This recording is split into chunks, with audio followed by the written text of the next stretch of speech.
The invitation had been clear black tie, champagne fountains, the kind of event where everyone pretended their money was old. But Emma Sullivan had arrived on borrowed confidence and rented shoes that pinched her toes with every step across the marble foyer. Her colleague Daniel had offered $300 for the evening, enough to cover rent with a week's breathing room, and she'd agreed before her pride could intervene, because pride, as it turned out, did not negotiate with landlords. The plan was simple: smile prettily, laugh at appropriate intervals, provide Daniel with the social camouflage he needed to navigate his firm's annual gala without fielding questions about why a junior partner remained persistently, stubbornly single. Except Daniel had vanished 20 minutes after they'd arrived, slipping away with a brunette in emerald silk whose laugh carried the kind of ease that came from never having checked a price tag, and Emma found herself stranded in a ballroom full of strangers who wore their wealth like a second skin. She stood near a column wrapped in white roses, trying to look purposeful, while calculating how long she needed to stay before leaving wouldn't constitute breach of contract. The room stretched before her in a display of excess that bordered on obscene crystal chandeliers that could have funded a semester's tuition, ice sculptures shaped like swans slowly weeping into silver basins, servers gliding through the crowd with trays of food she couldn't pronounce. Everyone seemed to know everyone, their conversations flowing with the practiced intimacy of people who summered in the same places and sent their children to the same schools. And Emma felt the familiar weight of not belonging settle across her shoulders like a shawl she couldn't remove. She was considering whether the coat check would return her jacket without Daniel's ticket when the crowd shifted, parting with the instinctive deference people showed to power or danger or both. The man who emerged from that current of bodies looked like he'd stepped out of a painting the kind hung in museums behind velvet ropes, warning visitors not to touch. His hair fell white pale past his shoulders, catching the light like moonlight on snow, and his skin held the same bloodless pallor that should have looked sickly but instead seemed deliberately, impossibly beautiful. He wore formal attire that must have been tailored by hands that understood bodies as architecture, every line precise, and when his gaze swept the room, it carried the weight of someone accustomed to surveying territories rather than attending parties. Their eyes met across 30 feet of imported tile, and Emma felt her stomach drop the way it did in dreams where the ground vanished beneath her. His eyes were dark, darker than should have been possible, and for a moment she couldn't breathe because every instinct she possessed screamed predator with a clarity that bypassed rational thought entirely. Then he was moving toward her, and the crowd continued parting because apparently everyone else's instincts functioned properly. And Emma found herself gripping her clutch so tightly the cheap metal clasp bit into her palm. He stopped precisely close enough to speak, without raising his voice, far enough to avoid impropriety, and smiled with the kind of control that suggested he'd spent centuries perfecting the expression. "You appear to be the only person here who isn't pretending to enjoy themselves," he said, and his voice carried an accent she couldn't place. Old European money, perhaps, or something older that had learned to disguise itself. "I appreciate honesty." Emma's mouth moved before her brain could authorize the words. "I only came as someone's fake date," she said, then immediately wanted to sink through the floor because what kind of person confessed that to a stranger at a gala, particularly a stranger who looked like he could buy the building they were standing in without checking his account balance? She expected him to excuse himself, to retreat back into the crowd with a polite smile that didn't reach those unsettling eyes. Instead, he studied her with an intensity that felt physical, his gaze moving across her face like he was reading something written in a language only he understood. When he spoke again, his voice held something that might have been amusement, or might have been something more dangerous. "Then marry me instead." Emma laughed, a short startled sound that drew glances from the nearest cluster of guests. "That's not funny," she said, but her heart was racing because his expression hadn't changed, and nothing about his posture suggested he was joking. "I wasn't attempting humor," he replied, and extended his hand with the formality of a man offering a treaty rather than an introduction. "Silvanus Kovar, this is my home," and that was a genuine proposal. The pieces clicked into place with dizzying speed, the deference of the crowd, the way servers seemed to anticipate his presence before he moved, the overwhelming sense that she'd somehow wandered into a situation several tax brackets above her comprehension. She'd assumed the gala belonged to Daniel's firm, some corporate celebration of quarterly profits and partnership promotions. Instead, she was apparently standing in a private residence speaking to a man who introduced himself like people should recognize the name. And the worst part was she did recognize it, vaguely, from the kind of society pages she sometimes scrolled through during lunch breaks at the library where she worked. "You don't know anything about me," Emma managed, because her brain had apparently decided the most pressing issue was pointing out logical inconsistencies rather than extracting her from whatever surreal situation she'd stumbled into. "I know you're honest enough to admit when you don't belong," Silvanus said, and something in his voice suggested that mattered more than pedigree or bank accounts or whatever criteria people at events like this used to measure worth. "I know you came here for money you needed badly enough to spend an evening with someone who abandoned you. I know you're still standing here speaking to me instead of fleeing, which suggests either courage or curiosity." "Or shock," Emma countered. "I'm not ruling out shock." His mouth curved, a genuine smile this time that transformed his face from beautiful to something that bypassed her defenses entirely. "Marry me," he said again, quieter now, and produced a card from his jacket pocket with the smooth practice of a magician, revealing the inevitable conclusion to a trick. "Consider it. My attorney will contact you tomorrow to discuss terms." Then he was gone, dissolving back into the crowd with the same eerie grace that had brought him to her side. And Emma stood clutching a business card embossed with contact information and a crest that looked older than the country they were standing in. Her hands were shaking. The rational part of her brain insisted she was experiencing some kind of elaborate prank, that men who looked like fallen angels didn't propose marriage to women they'd known for 5 minutes, that the entire interaction would seem absurd once she escaped the champagne-soaked fever dream of the gala. But the card felt real in her palm, heavy stock that probably cost more than her grocery budget, and when she finally fled to the coat check, and then the street, and then the subway that carried her back to her shoebox apartment in a neighborhood where roses didn't grow on columns, she kept touching it like a talisman against the possibility that she'd imagined everything. The attorney called at 9 the next morning, which Emma knew because she'd been awake since 6, staring at the water-stained ceiling and trying to convince herself that accepting calls from lawyers representing strange men was definitely not something she should do. She answered on the 4th ring.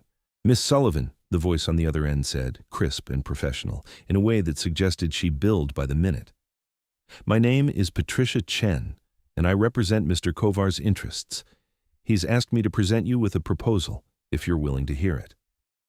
Emma sat up, dislodging the cat she didn't technically own, but who'd adopted her fire escape as his primary residence.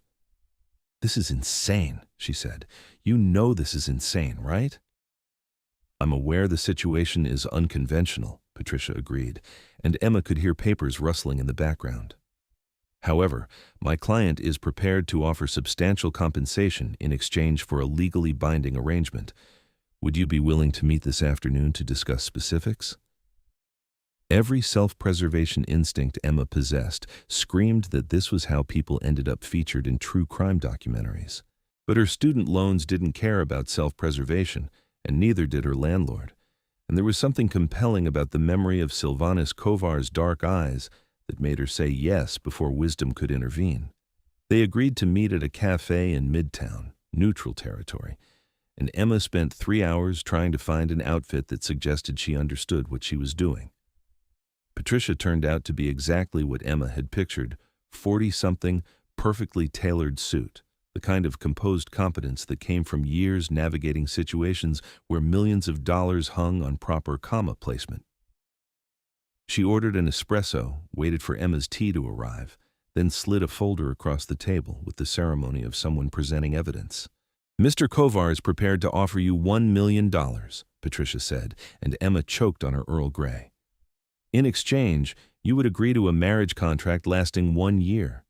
You would reside in his home, attend events as his spouse, and present yourselves publicly as a committed couple. At the end of 12 months, the marriage would be quietly dissolved, and you would receive the full payment plus a monthly allowance of $10,000 for the duration." Emma set down her cup before she could drop it. "Why?" she asked, because the question felt important, even though she suspected the answer wouldn't make any more sense than the offer itself. Patricia's expression didn't change. Mr. Kovar has his reasons. What matters is whether the terms are acceptable. They weren't acceptable, not by any reasonable standard, because reasonable people didn't enter into contract marriages with strangers who happened to be unfairly attractive and disturbingly intense. But Emma thought about the stack of bills on her kitchen counter, about the second job she'd been considering at a bar where the owner's hands lingered too long when he passed her tips, about the grinding exhaustion of trying to stay afloat in a city designed to drown people without safety nets. "I want to meet with him," she said, "alone, before I agree to anything." Patricia nodded like she'd expected the request. He anticipated that. "Are you available this evening?" Which was how Emma found herself standing outside an address in a neighborhood where buildings had doormen and history, pressing a buzzer that connected to what the directory simply listed as penthouse. The intercom crackled, and Silvanus's voice emerged, directing her to the elevator with the ease of someone accustomed to being obeyed. The ride up felt endless, her reflection multiplying in the mirrored walls until she was surrounded by versions of herself who all looked equally terrified and intrigued. The elevator opened directly into his apartment, which wasn't an apartment so much as a statement about the kind of wealth that didn't bother with modesty. Floor-to-ceiling windows overlooked the city, and the furnishings managed to be both austere and luxurious dark wood, deep colors, everything precisely arranged like a stage set for a play about people who owned art she'd only seen in textbooks.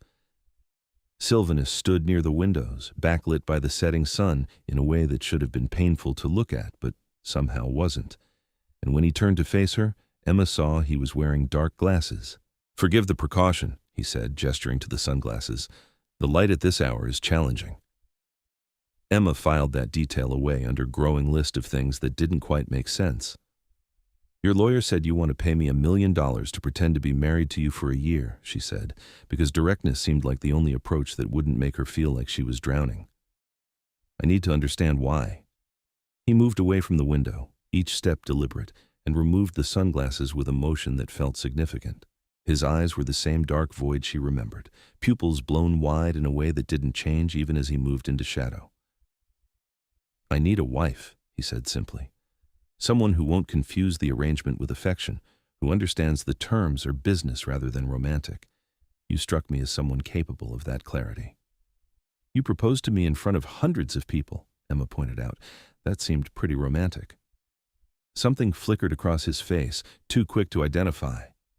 "Theater," he said. "I have obligations to certain communities that expect public displays. A marriage satisfies those obligations while allowing both parties to maintain their independence."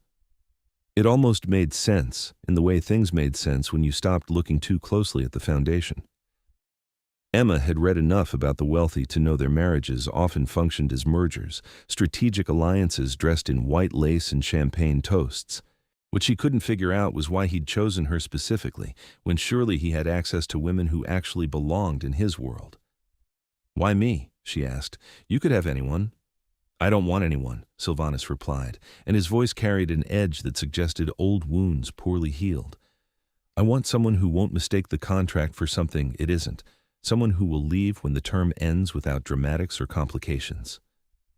He paused, studying her with that unnerving intensity. "You need money. I need a wife. The arrangement benefits us both."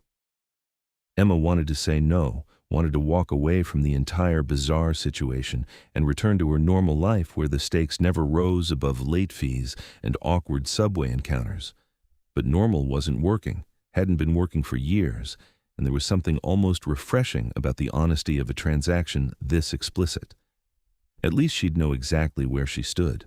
"I want the terms in writing," she said. "Everything. What I'm expected to do, what happens if either of us wants to end it early, all of it." Silvanus nodded, something that might have been respect crossing his features.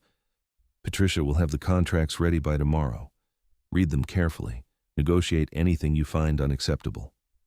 He moved to a cabinet, withdrew a bottle and 2 glasses, poured something dark and wine-colored that caught the light like rubies.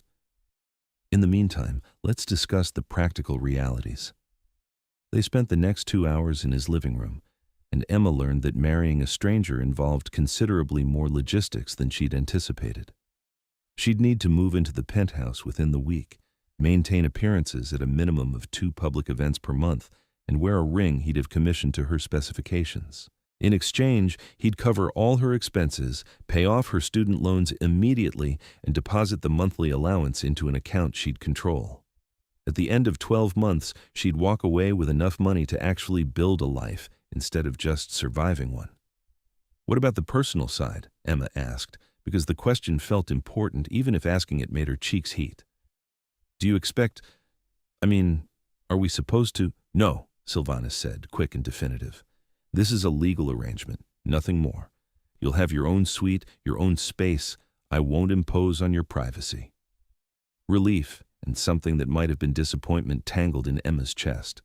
She told herself the relief was the only rational response, that being attracted to a man offering to buy a year of her life was several kinds of problematic.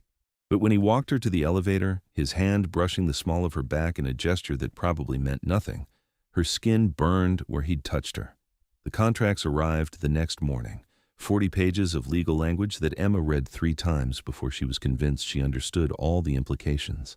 Patricia had been thorough, every contingency covered, every expectation outlined, exit clauses that protected both parties if the arrangement became untenable. It was, Emma realized, the most honest relationship she'd ever contemplated. No games, no wondering what the other person wanted, just terms and conditions, and the mutual acknowledgement that this was business. She signed on a Wednesday in Patricia's office with witnesses who didn't blink at the bizarre nature of the proceedings. Silvanus wasn't present, which Emma tried not to read as ominous. She received the first deposit that afternoon, enough to cover 6 months of rent, her loans, and the credit card debt she'd been servicing with minimum payments. When she called the loan company to pay off the balance, the representative sounded skeptical that she wasn't committing some kind of fraud. Moving took less time than she'd expected, mostly because she didn't own much worth moving. A few boxes of books, her clothes, the second-hand furniture she left on the curb with a sign inviting neighbors to take what they wanted. The cat watched from the fire escape, and Emma felt a pang of guilt before remembering the monthly allowance meant she could actually afford to feed another living creature. She coaxed him into a borrowed carrier, added him to the inventory of her new life, and tried not to think about the fact that she was moving in with a man she'd spent a total of 3 hours with. The penthouse felt different in daylight, less like a stage set and more like someone's actual home, though that someone clearly had a decorator who specialized in elegant austerity. Silvanus met her in the foyer, and for the first time, Emma noticed how carefully he stayed in the shadows, how the curtains were drawn against the afternoon sun. "You're sensitive to light," she said, because observation felt safer than acknowledging the strangeness of carrying her life in boxes into a stranger's home. "I have a condition," Silvanus replied, smooth as if he'd practiced the explanation. "It makes daytime challenging. I do most of my work in the evenings." Emma wanted to ask what kind of work that entailed, but he was already leading her down a hallway to a suite that turned out to be larger than her entire previous apartment. The bedroom had the same floor-to-ceiling windows as the living room, though these were fitted with blackout curtains and some kind of tinting that made the glass look darker. There was a sitting area, a bathroom with a tub deep enough to swim in, and a closet that echoed when she stepped inside. "I took the liberty of having some things delivered," Silvanus said, and gestured to garment bags hanging in neat rows. "For the events we'll attend. If anything doesn't fit or isn't to your taste, tell me and I'll have it corrected." Emma unzipped the nearest bag and found a dress that probably cost more than she used to make in 3 months, deep blue silk that felt like water against her fingers. There were dozens of them, gowns and cocktail dresses and casual pieces that all looked effortlessly expensive, plus shoes and jewelry and accessories she couldn't identify. "This is too much," she said, because even with $1 million on the line, accepting this much felt like crossing a line she hadn't known existed. "It's necessary," Silvanus countered. "The people will be around, notice details. I need you to look like you belong at my side." He paused, and something in his expression softened marginally. "Consider it part of the compensation. None of this is for me, it's armor for surviving the circles we'll move through." The framing helped, turning the wardrobe from extravagant gift to practical tool. Emma nodded, running her hand along the silk one more time before stepping back. "Okay," she said. "When's our first event?"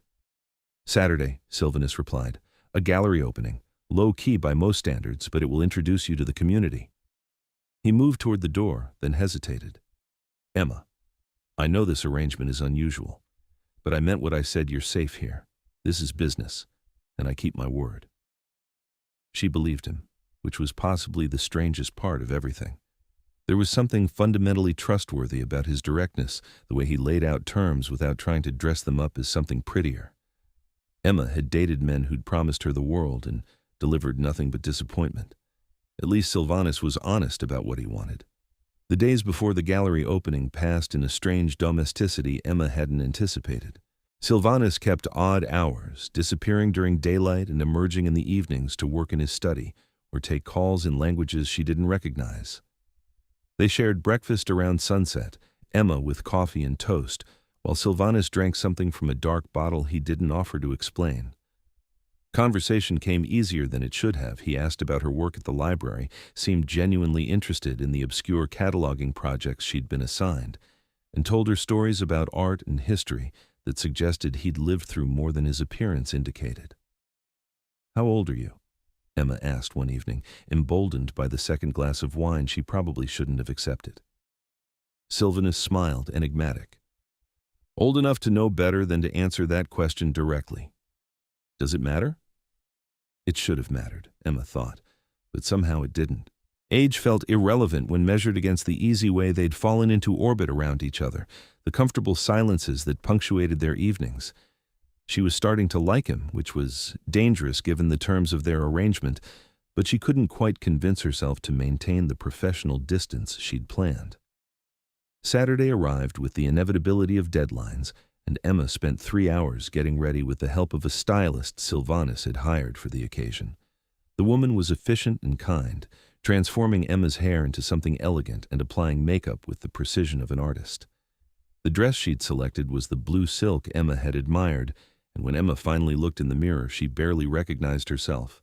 Silvanus was waiting in the living room, and when he saw her, something crossed his face that looked almost like pain before smoothing back into his usual composure. He wore a suit that probably required its own insurance policy, his white hair pulled back in a way that emphasized the sharp angles of his face, and Emma felt her pulse kick up in a way that had nothing to do with nerves about the evening. "You look perfect," he said, and offered his arm with old-fashioned formality. The gallery was in Chelsea, a converted warehouse full of art that Emma suspected was either brilliant or an elaborate joke. Silvanus guided her through the crowd with a hand at her waist, introducing her as his wife with a casualness that made the lie feel almost real. People congratulated them, air kissed her cheeks, asked invasive questions about how they'd met that Silvanus deflected with practiced ease. Emma noticed things as the evening progressed, the way people deferred to Silvanus, how conversations paused when he entered a room, the undercurrent of something that felt like fear beneath the social pleasantries. She noticed how he avoided the brightest lights, how he never ate or drank anything beyond the occasional sip of wine, how his skin stayed cold when she brushed against him. She also noticed the woman who watched them from across the room, beautiful in a way that looked surgically enhanced, her eyes tracking Silvanus with the intensity of someone who'd once held claim to his attention. When the woman finally approached, Silvanus's entire body tensed in a way Emma felt through their linked arms. "Silvanus," the woman said, and her voice carried an accent similar to his, that same old-world quality. "I heard you'd married. I had to see for myself." "Katerina," Silvanus replied, and the single word held more hostility than Emma had heard him direct at anyone. "This is Emma. Emma, this is Katerina Volkov, an old acquaintance." Katerina's smile was all edges. "We were more than acquaintances, darling. But I suppose you're rewriting history now." She turned to Emma, and her eyes held something calculating. "Has he told you what he is? What you've married into?" Emma felt Silvanus's hand tighten on her waist, and some instinct made her lean into him, presenting a united front, even though she had no idea what Katerina was implying. "He's told me everything I need to know," Emma said, surprised by how steady her voice sounded. Katerina laughed, sharp and cold. "Then you're either very brave or very foolish." She drifted away, leaving tension in her wake like perfume. They left shortly after, Silvanus citing a headache that Emma suspected was fabricated for the benefit of watching eyes. The car ride home passed in silence, and Emma watched the city blur past while trying to organize the evening's observations into something that made sense. "She's right, you know," Silvanus said quietly as they entered the penthouse. "I haven't told you everything." Emma turned to face him, and in the dim light of his living room, she saw him clearly for the first time, the too pale skin, the too dark eyes, the way he moved with a grace that didn't quite seem human. All the pieces she'd been avoiding clicked into a picture that should have been impossible. "You're a vampire," she said, and waited for him to laugh or deny it or call security to have her removed for insanity. Instead, he just looked tired, ancient, like he'd had this conversation too many times before. "Yes," he said simply, "I'm a vampire, and I should have told you before you signed the contract, but I was selfish, and I don't know what I thought." Emma sat down because her legs didn't seem interested in supporting her anymore. Vampires were supposed to be myths, stories told to scare children or entertain teenagers with too much eyeliner. They weren't supposed to be real, and they definitely weren't supposed to be men who offered million-dollar contracts and looked at her like she was something precious. "The sun," she said, because focusing on details felt safer than addressing the enormity of the revelation. "That's why you avoid it." "It would kill me," Silvanus confirmed, slowly and painfully, "but yes. And before you ask, I don't hurt people. I have arrangements, medical supplies. No one dies to keep me alive." Emma should have been terrified. Every horror movie she'd ever seen suggested she should be running, screaming, calling someone, though she had no idea who handled vampire-related emergencies. But Silvanus looked so exhausted, so resigned to her rejection, that all she felt was a strange sort of calm. "The marriage contract," she said slowly. "This is about vampire politics, isn't it? You needed a human wife for some kind of political reason." Something like relief crossed his face. "The vampire community has expectations. I'm a king in their hierarchy. It means nothing to humans, but among my kind, it carries obligations, one of which is presenting stability. A wife provides that." "And Katerina?" His expression shuddered. "Was my wife. 200 years ago, she married me for the title, the power, and left the moment she'd secured both. Made a spectacle of it, ensured everyone knew I'd been a fool who'd confused duty with devotion." He looked away, and Emma saw real pain in the line of his shoulders. "I swore I'd never make that mistake again, that if I married, it would be someone who understood the terms, someone who wouldn't pretend to love me for political gain." The pieces fell into place with heartbreaking clarity. He hadn't chosen Emma because she was convenient or desperate or easy to manipulate. He'd chosen her because her honesty was the only thing he could trust, because a woman who admitted she'd come as a fake date couldn't hurt him the way someone who claimed to care might. "I'm not going to leave," Emma heard herself say. "I signed a contract. I keep my word too." Silvanus looked at her like she'd performed a miracle. "You're not frightened?" "I'm terrified," Emma admitted, "but not of you, just of all of it. The fact that vampires exist and I'm apparently married to one and my entire understanding of reality just got rewritten." She laughed, a little hysterical. "Is this why the pasta at dinner parties always looks so good, but you never eat any?" The tension broke, and Silvanus smiled a real smile that transformed his face into something warm. "Among other reasons," he said. "Emma, I thank you for not running, for staying." "You're paying me $1 million, Emma reminded him. "I'd be an idiot to run." But they both knew it wasn't about the money anymore, not entirely. Something had shifted between them. Some barrier had dissolved with the weight of honesty, and when Silvanus moved to sit beside her on the couch, Emma didn't flinch away. They talked through the night, and Emma learned the shape of his long life, centuries of watching the world change, the loneliness of watching everyone he cared about age and die, the way vampire politics made mortal governments look straightforward. He told her about the community, the ancient families, and their blood feuds, the codes of honor that governed behavior, and the brutal punishments for those who broke them. "Do you miss it?" Emma asked as dawn approached, and Silvanus began preparing to retire to whatever room he used for sleeping. "Being human?" He considered the question with the seriousness it deserved. "I miss the simplicity," he said finally. the ability to want something without calculating the political ramifications. But I've had centuries to adapt. This is who I am now. Emma wanted to ask if he was lonely, but the answer seemed obvious in the careful way he'd structured their arrangement, the walls he'd built between obligation and affection. Instead, she wished him good night, good day, technically, and retreated to her suite to process everything she'd learned. The next weeks passed in a strange education Emma hadn't anticipated.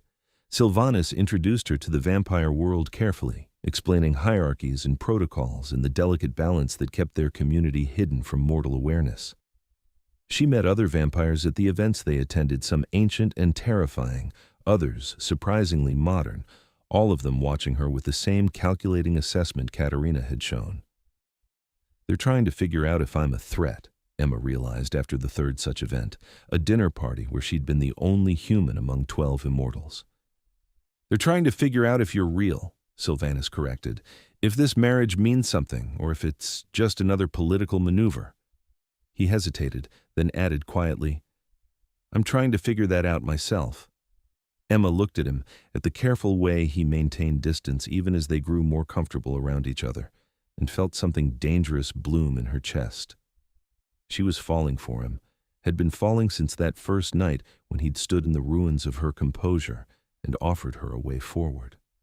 The fact that it was supposed to be temporary, that she'd agreed to walk away in 12 months, made it worse somehow, like watching a sunset while knowing you'd never see another one.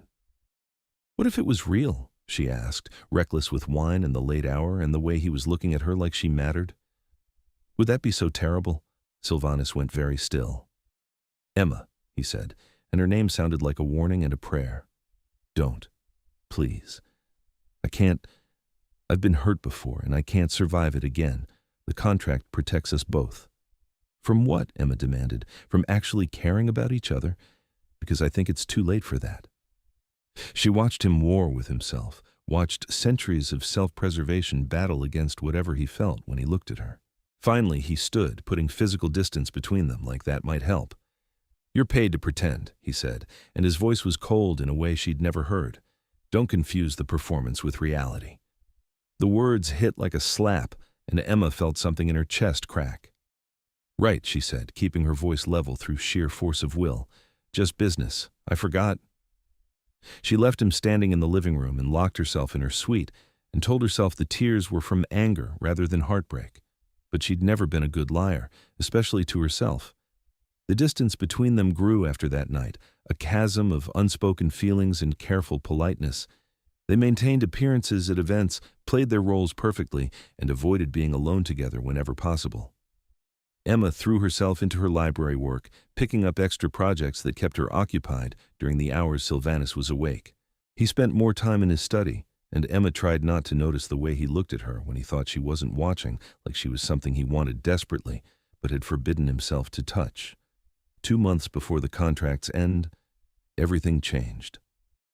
Emma returned from the library to find the penthouse in chaos, furniture overturned, windows shattered, and Silvanus standing in the wreckage with blood on his hands and murder in his eyes. Pack a bag, he said without preamble. We're leaving, now. What happened? Emma demanded, but she was already moving toward her suite because the look on his face suggested this wasn't a moment for questions. Katerina happened, Silvanus bit out. She's decided that if she can't have me, no one can. She's challenged our marriage under vampire law, claimed it's fraudulent, and if she can prove it, you'll be considered an accomplice to my deception. He caught Emma's arm as she passed, and his grip was gentle despite the violence still humming through his frame. They'll kill you, Emma. Vampire law doesn't differentiate between willing and unwilling conspirators. Fear spiked through her, sharp and clarifying. So what do? We disappear, Silvanus said. I have properties outside the city, places the council doesn't know about. We go, we wait this out, and I figure out how to protect you. They left within the hour, taking only what could fit in 2 bags and the cat, who yowled his displeasure from his carrier. Silvanus drove them north in a car that probably broke several speed limits, his hands white-knuckled on the wheel. Emma watched the city disappear in the rearview mirror and tried not to think about the fact that people were trying to kill her for the crime of signing a contract. The safe house turned out to be a cottage in the Adirondacks, isolated and beautiful in the way things are when they're designed to hide rather than impress. Silvanus carried their bags inside, while Emma stood in the doorway, breathing in air that smelled like pine and snow and nothing like the exhaust-tinted atmosphere of the city. "It's not the penthouse," Silvanus said, almost apologetic. "It's perfect," Emma replied, and meant it. They fell into a different rhythm in the cottage, stripped of pretense in the watching eyes of vampire society. Silvanus taught her to build fires in the enormous stone fireplace, and Emma introduced him to microwave popcorn with the enthusiasm of someone sharing a sacred ritual. They talked for hours about everything and nothing, and Emma learned the shape of his smiles, the polite one he used in public, the genuine one she could coax out with terrible jokes, the rare, unguarded one that appeared when he thought she wasn't looking. "I was wrong," Silvanus said one evening, 3 weeks into their exile. They were sitting by the fire, Emma curled in a chair with a book while Silvanus pretended to read reports on his laptop. "What I said before about you confusing performance with reality, that was cruel, and it was a lie." Emma set down her book, her heart suddenly racing. "What do you mean?" "I mean I was frightened," Silvanus admitted. "I've spent 2 centuries protecting myself from caring too much, from giving someone the power to destroy me. And then you walked into my life with your honesty and your terrible rental shoes, and I felt something I thought I'd excised." He looked at her, and his eyes held none of their usual guardedness. "I'm in love with you, Emma. I have been since that first night when you told me the truth instead of what I wanted to hear." Emma couldn't breathe, couldn't think past the pounding of her heart and the way the world had just reorganized itself around his words. "The contract," she managed. I said a lot of things because I was a coward," Silvanus interrupted. "I convinced myself that keeping you at arm's length would protect me, but all it did was make every moment we spent together agony." He stood, crossed to her chair, and knelt so they were eye level. "I know the contract ends in 2 months. I know I have no right to ask for more than we agreed. But I'm asking anyway. Stay. Not because I'm paying you, not because of some legal obligation. Stay because you want to." "I want to," Emma said, and her voice broke on the words. "God, Silvanus, I've been in love with you for months. I just thought I didn't think you could feel the same way." He kissed her then, and it was nothing like she had imagined, soft and careful, and carrying the weight of centuries of loneliness, finally finding an end. Emma kissed him back with everything she had, pouring months of suppressed feeling into the contact, and when they finally broke apart, they were both shaking.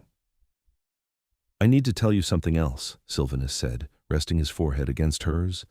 "The marriage legally, among vampires, it became real the moment we consummated it, which we haven't.